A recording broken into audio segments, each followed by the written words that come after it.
Right, guys, haven't I got a surprise for you today?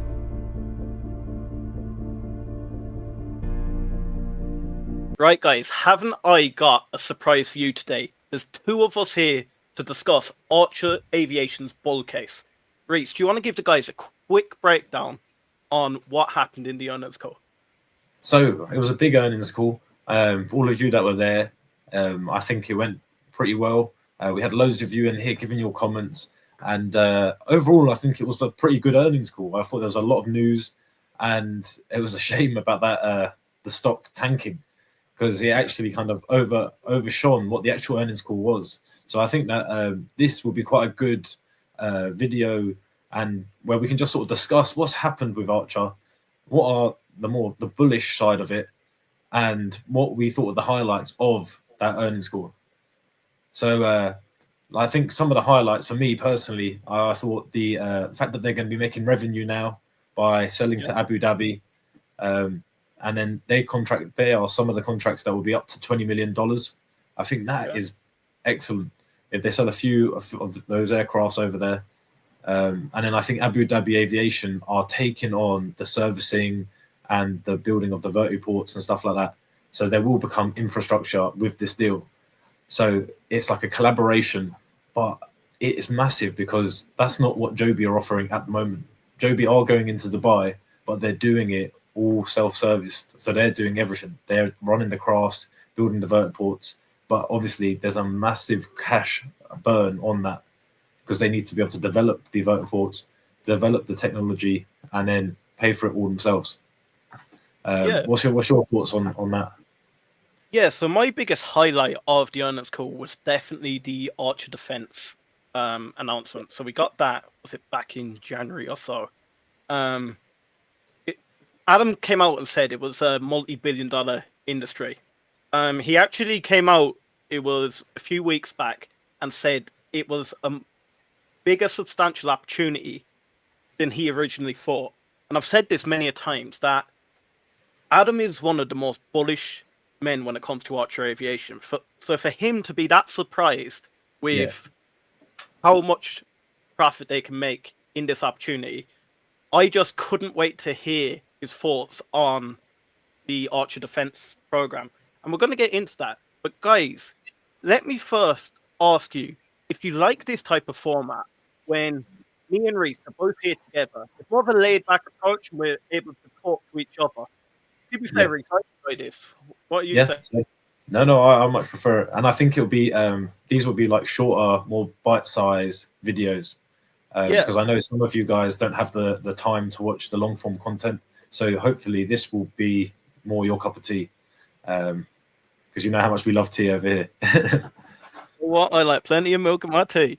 But on a serious note, guys, bang that subscribe button. We're more or less at 2,000 of you investors. So more than ever, make sure to join the community because, Reese, we're taking over this eVTOL space.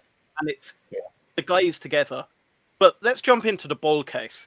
So when it comes to Archer Aviation, we have many people believing that they can be more or less the next Tesla of the skies.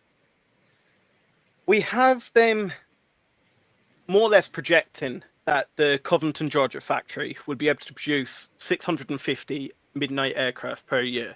Now, I know in the earnings call, they said that they'll be producing 10 this year, but one of the guys in the stream actually said that they're not starting until mid this year. So more or less they are on track for the likes of a 20 aircraft per year at the very start. I am very bullish when it comes to Archer, just because it feels like Joby have built the wall and they're trying to get that roof on top of the house, where Archer completely went and built the foundations. They've got their ability to produce. They're more or less coming in behind Joby, letting Joby steam through the regulation pathway before they get through. And to be fair, Archer are catching up when it comes to regulation. What would your biggest bull for on Archer be? I think basically just reiterating what you were saying is on defense. where he mentioned that it would be a multi-million-dollar contracts there'll be multi-million-dollar contracts by the end of the decade, so in the next 5 years. And I think that, accompanied alongside the fact that he mentioned that the defense side with the hybrid won't need FAA certification, I think they're two major parts that will give them the edge, because they'll get an opportunity to make revenue whilst Joby are still trying to get into Dubai. And I think that that could give them the edge, because they're starting to make money, and then that means that the cash burn gets reduced. So rather than making, I think they made $450 million loss this year. If they could make a bit of revenue and profit into that, we could be going down to 350 or possibly even lower. Which I do know there was a bit of fear going around when it comes to Archer missing the EPS. I am not too worried about that. The company is currently not generating significant revenue whatsoever. Exactly. We're at such an early stage, and I think some of the guys got a little bit carried away with how far the eVTOL industry is. We're still at the early stages. We're at the ground floor. Now, looking forward at what I'm most excited about, then I have to say, when it first came out, I didn't really understand the Archer defense side of the business. I thought, are they pivoting away and going into defense? But then one of the analysts asked a question on the call where they said, is Archer Defense going to be a separate business going forward, or are they going to stay under the Archer business? Now, Adam very quickly cleared that up. It's going to stay under the Archer brand. So that'd be a big relief, really. We're hearing this is going to be a multi-billion-dollar industry in its own right. And then we have the public passengers and the commercialization side, which is going to be a multi-trillion-dollar industry. I think it's a no-brainer. If they can get this over the line, I just think this is going to be a generational company. And I can see why people are comparing it to the likes of Tesla. Yes, it is very early, and I don't want people to get carried away thinking we're going to 5, 6, 7x overnight. However, I do have a price target in mind, but is there anything you want to say on them thoughts? Well, I think one thing that was very telling is that I know that Kathy Wood has quite a bit of Archer, and she's usually got an eye for these up-and-coming tech companies that are trailblazers in their own right. So that's like one of the main things that with her stamp of approval, that always does give me a little bit more surety on the stock. I feel like at the moment, basically, I agree with exactly what you said. I like the fact that they sort of diversified their customer base. So now they can make 2 different separate revenue streams. So now the fact that all their eggs aren't in just one basket. And I know that Joby did mention in their earnings about that they were the first to deliver to the Department of Defense. But we haven't seen any sort of substantial contracts, and we haven't really heard anything from them. So that's at the moment, defense-wise, Archer seems to be leaps and bounds above, even though they're the only one that's delivered 2 aircrafts, even though Joby have already delivered 2 aircrafts to the Department of Defense, which is such a funny way that they seem to have leapfrogged them without actually having the product in place.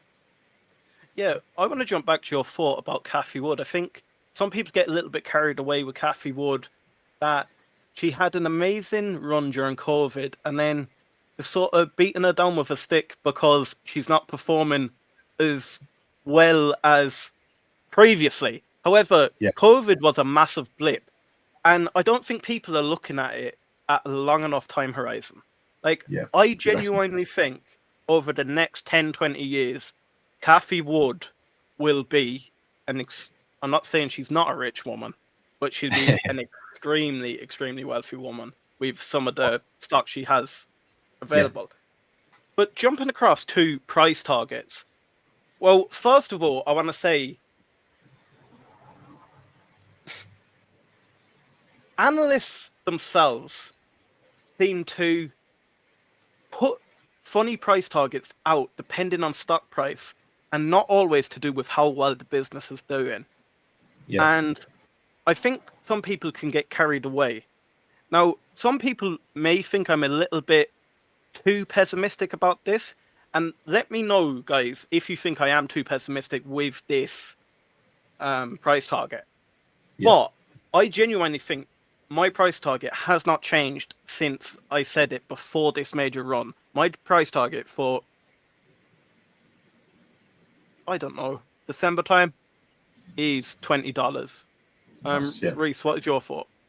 No, I think because I think we had the discussion before you done your last video on where we seen this going and sort of the price target towards the end of the year. Let's say maybe even the financial year of 25. So Yeah. that might even just go into actual years. That goes into actual 26 a little bit.